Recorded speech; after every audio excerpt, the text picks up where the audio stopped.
Welcome. Happy Monday. Welcome back from that Christmas break. And we're going to go right into the New Year's with another shortened trading week. So today's video, though, will overall be one, you get to see how people were a little taken off guard if you got the daily expected moves over the weekend. The updated weekly expected moves and the updated daily expected moves are going to be in this video. So if you need those for the next trading session, we will have that for you. I think it would be important to have those levels as tomorrow we will get what?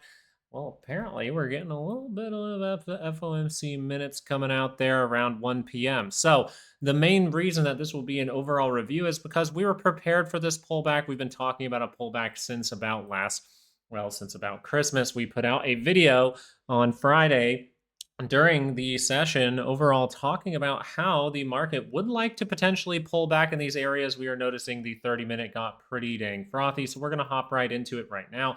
But we talked about a couple of things here, and that was a 30-minute pullback down to the 5-day moving average that then continues to the upside, or we are going to see some kind of 2-hour pullback down to the weekly expected move, or even to come down in and take care of this gap if we want to see something a little crazy, as people were taken off guard by the a little bump in volatility as today goes.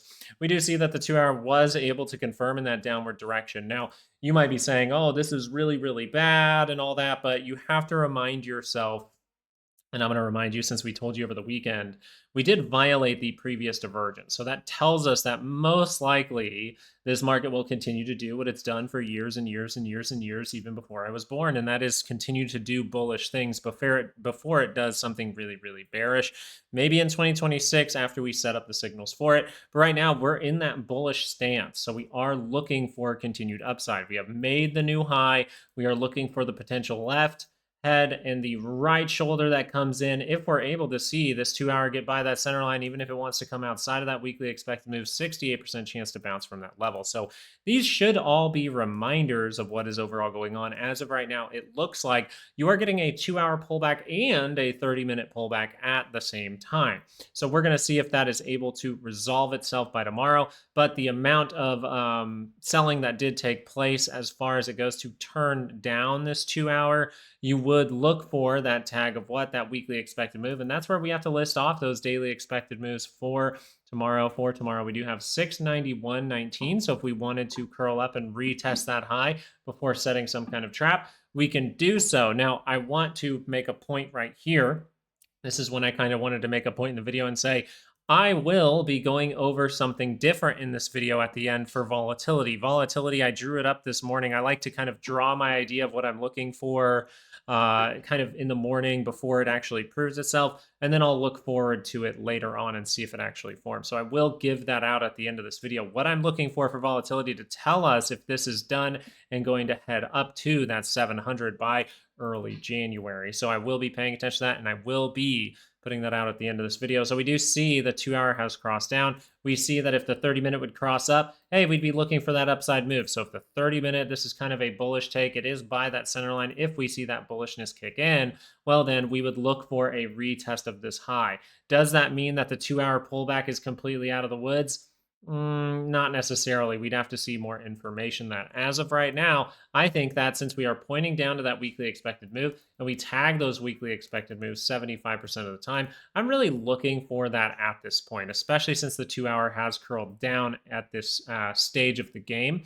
Because sometimes in these runs, guys, we will see moments like this where we come up, we test those highs, right? We see some kind of rapid 2-hour pullback, and then we go to the upside, right? So I want to really be paying attention to structure as of right now. I want to pay attention to my weekly expected moves because my weekly expected moves are saying this is very low probability. In fact, the daily expected moves for tomorrow, the bottom side of 684.51 is suggesting, hey, we could tag that weekly expected move in the morning, and maybe we're able to see a 2-hour get down by that center line. And this is why it's important to watch volatility, because I don't think you will see the signals for the hint on the SPY on the 30-minute. I think you will see it if we end up to the downside here on the 2-hour. I think you will see it from volatility. So make sure you stick up stay along with me for the end of this video, because we're just going to flip over to the Qs and get right into it. Okay. We're still going right with it. We see that the 2 hour is overall saying, okay, now we're pulling back a little bit more dramatic, a little bit unexpected. If we're going to see the 30-minute, right, bullish case, 30-minute curls up here, we would look for a retest of that daily expected move, retest of the high. But as we did just see some good downside, and we are now testing underneath that 5-day for the Qs, you really want to be watching, 624.86 if we curl to the upside before the event. But I would say 616.88 would be a good level to watch for the downside. And sorry about that. My dog's chewing his Christmas bone on my desk. Classic. The 2 hour pullback is more what I wanted to talk about because I really, really like this look. As far as the SPY goes, it looks great. If you were stating that the Qs, if you've heard people say that the Qs do not look as good as the SPY, you would be very, very correct. The Qs do not look in a good spot, which is perfectly fine. But what we want to watch for is everything still intact? Do we still have the weekly expected moves where it'd be like, okay, something completely out of left field would have to take place in order for us to see some kind of crash? Yes, because the weekly nobody is prepared for it if it were to happen. Is the MACD suggesting a crash? No, it's still in positive territory. It built all the way back into positive. It built back above that 5-day. It's due for a breather before it curls to the upside. So as you look at these moves, 624.86, 616.88, you're just going, okay, if the 2 hour gets down to that weekly expected move, great buyers in that area. Come down to that area. If it curls up into positive territory, right, boom, boom, well, then that's going to be the next positive move. And actually, this one could be the bigger one, in my opinion. So I just wanted to point that out.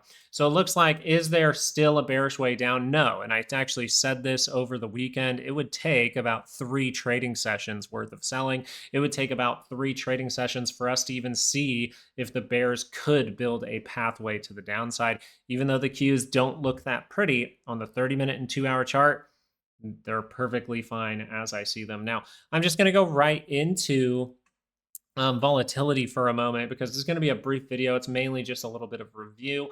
Volatility, okay, and you'll see this cruddy drawing, but overall, I was looking for this by that FOMC minutes. So I'm looking at that FOMC minutes time, that right around that 1 p.m. my time. You might want to check your time, what it is on the economic calendar, but I was looking for something to tell me that the 2 hour is going to roll down. So I'm looking for that 2 hour to roll down before this event.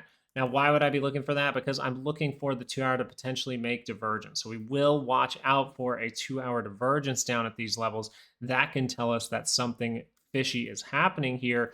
But if we're actually going to set a trap for FOMC and see this drag out for a little bit longer, we can actually see that 2 hour go positive tomorrow and then fail with some kind of 30-minute divergence. So I would be looking in this area. If you want to know if the pullback is done, well, pay attention to your weekly expected move for the SPY, see if price gets down there. And then if you see that curl up and maybe confirm on a MACD back into those moves, you would look for, is volatility showing you a divergence here? Or is volatility showing you the lower high, right? Something that tells you that volatility is going to go back into a negative trend on the 30-minute would be a very good thing to watch. So these are the things that I'm mainly paying attention to. If anything, like nothing really that the market's doing right now is surprising. You can tell because we're in the weekly expected moves. One of the scenarios that we were saying was the least probable was some kind of crash. The second,